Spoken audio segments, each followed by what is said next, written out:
She was a normal 14-year-old girl when Elvis Presley chose her, and overnight her entire life changed forever. She became the most envied woman in the world. But behind the mansion gates, the truth was something nobody expected. So how did Priscilla's life really turn out after Elvis was gone? And what does their daughter look like today? Because here's the thing nobody tells you. Priscilla Presley did not just survive being Elvis's wife, she survived being his possession. And the moment she finally broke free, everything in her life shattered at once. But before we get there, you need to know how this all started. Because the beginning of this story is more disturbing than most people realize. It was 1959. Elvis Presley was 24 years old, already the biggest star on the planet, and stationed in West Germany for his military service. Priscilla Beaulieu was 14. She was the stepdaughter of an Air Force captain. Pretty, quiet, completely ordinary. They met at a party at Elvis's rented house in Bad Nauheim. According to people who were there, Elvis noticed her the moment she walked in. He asked her to sit with him. He had her play the piano. He sent a car for her the next day, and the day after that, and the day after that. Within weeks, he was calling her his girl. Now, stop for a moment, because here's a question worth asking. What would you do if the most famous man alive chose your 14-year-old daughter? Her parents said no, at first, but Elvis Presley did not take no for an answer. He personally called her father, a military officer, and made promises. He would protect her. He would respect her. He would make sure she finished school. Her father eventually agreed, and just like that, a teenager's life was handed over to a 24-year-old superstar. When Elvis returned to America, Priscilla stayed in Germany to finish school. But in 1963, when she was just 17, she boarded a plane to Memphis. She moved into Graceland. And that's when things got complicated, because the rules inside Graceland were not normal. Elvis controlled everything. What she wore, how she styled her hair. He wanted her to dye it black, like his. He chose her clothes. He told her how to apply her makeup. According to Priscilla herself, in her memoir, Elvis and Me, she described a life of total isolation. She had no friends of her own, no career, no independence. She was there when he wanted her, and invisible when he didn't. He was on the road for months at a time. She waited. And while she waited, Elvis was not faithful. Reports from insiders, biographers, and people who worked at Graceland described a constant rotation of women. Actresses, fans, co-stars. Priscilla knew, and she stayed. For 10 years, she stayed. Then came May 1st, 1967. They finally married in Las Vegas, a short ceremony. 8 minutes. Priscilla was 21 years old. She had already given up her entire adolescence for this man. 9 months later, almost to the day, Lisa Marie Presley was born. February 1st, 1968. And for a brief moment, it looked like the fairy tale might actually be real. But that wasn't the real story, because within months of Lisa Marie's birth, Elvis was back on the road, and back to his old ways. What Priscilla could no longer ignore was the pills, prescription pills, hundreds of them.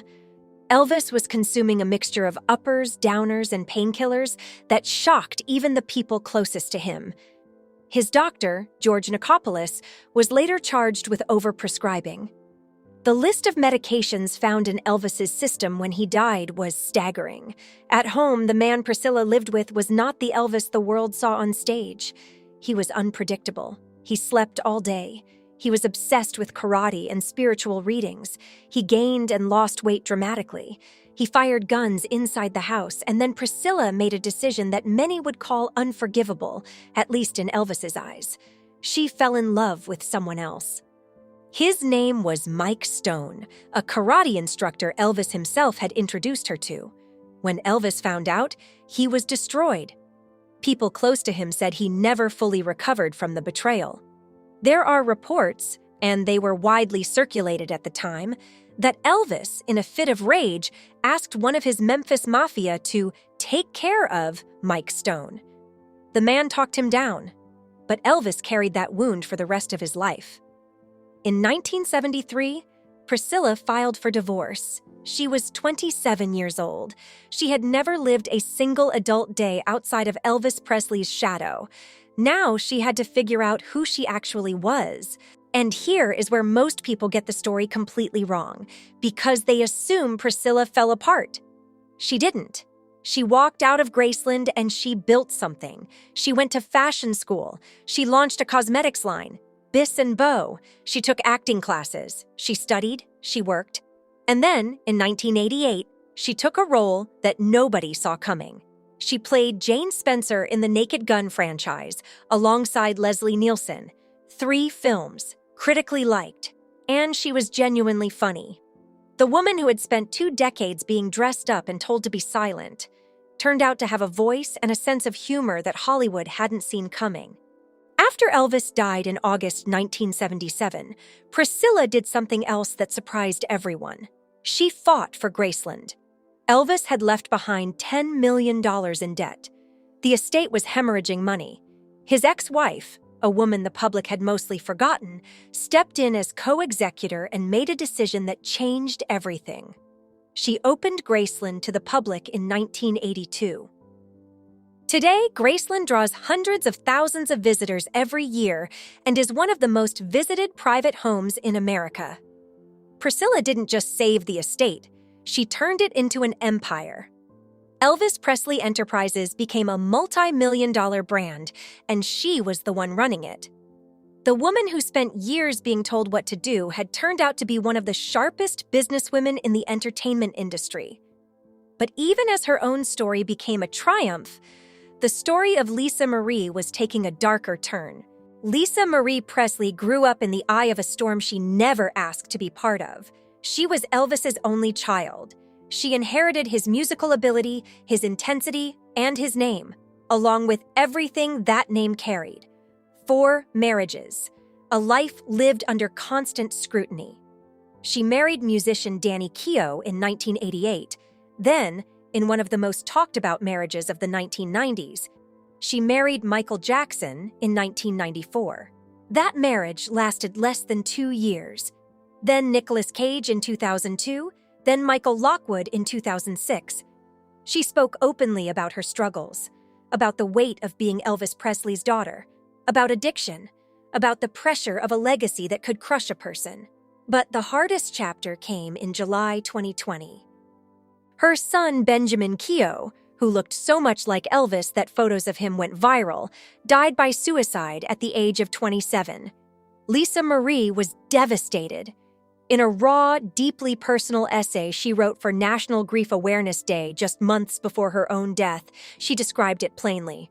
Grief is something you will have to carry with you for the rest of your life. You do not get over it. She never hid her pain. She put it into words. She put it into music. And then, in January 2023, at 54 years old, Lisa Marie Presley collapsed at her home. She was rushed to the hospital. She did not survive. The cause was cardiac arrest, later linked to complications from a prior surgery. Priscilla lost her only child, and once again, she was left to carry the legacy forward alone. In 2023, director Sofia Coppola turned Priscilla's 1985 memoir, Elvis and Me, into a film. For decades, the world had told Elvis's story. The film finally told hers. Priscilla Presley is now in her late 70s. She attends events. She speaks about Elvis with measured respect. She speaks about Lisa Marie with visible heartbreak. And she keeps going. So when you look at what Priscilla went through and what Lisa Marie inherited, do you think the Presley legacy has been a blessing or a burden for this family? Let us know your thoughts in the comments down below. If you enjoyed this video, make sure to subscribe to channel for more. As always, thank you for watching. See you in the next video.